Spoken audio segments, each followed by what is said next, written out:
இந்த தில்லையில் திகம்பர காளி அப்படின்னு சொல்லிட்டு இந்த 4 எல்லைக்கும் ஒரு காளி இருந்தாங்களாம். இப்போது எல்லாம் ஊழி காலத்தில் மறையப்பட்டுருச்சு.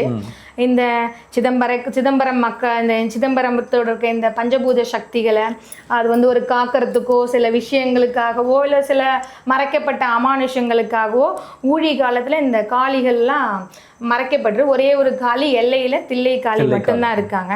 அந்த மாதிரி இந்த எல்லையில் இவங்க திகம்பர காளி பாலாவா இருக்காங்க, திரிபுர சுந்தரியா.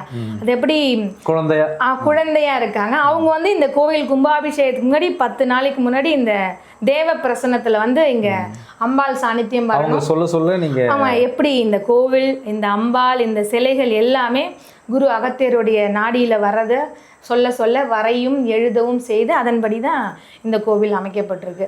அது மாதிரி இங்கே வர மக்களும் சரி, அன்னதானம் இதோட 2015 ஆயில்ய நட்சத்திரத்தில் நாங்கள் தொடங்கணும். இப்போ வரைக்கும் இந்த 10 வருடமாகவும் இந்த அன்னதானம் ஒரு நாள் கூட நின்னதில்லை.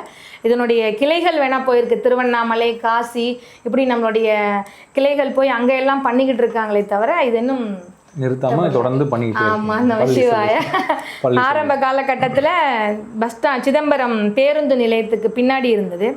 இந்த லிங்கத்தை ஒரு வாடகை இடத்துல பிரதிஷ்டை பண்ணி அன்னதானம் தொடங்கணும். அவர் சொன்னார், நீ பண்ணு எல்லாம் தான் அன்னதீட்சை அப்படிங்கிறது அவருடைய சித்தர்கள்னாலே அன்னதீட்சை தான் வர்றது. இதுக்கு கீழே போனால் மலம், கண்டிப்பாக வெளியில் வந்தால் வாந்தின்னு சொல்கிறோம்.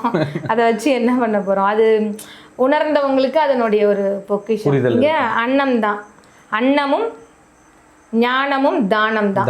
அன்னமும் ஞானமும் தானம் தான். அது ரெண்டும் காசுக்காக விற்கப்படக்கூடாதுங்கிறது ஏற்பட்டது. ஓகே, ஏன்னா நீங்கள் வரும்போதே தெரிஞ்சது, நிறைய பேர் சொன்னாங்க. அப்புறம் இங்கே இருந்த சூழல்கள் பார்க்கும்போது நிறைய ஆத்மாத்மா இருந்தது. நிறைய இந்த ஆன்மீக பூமியில் நிறைய மாய சூட்சமங்கள்லாம் உண்டு.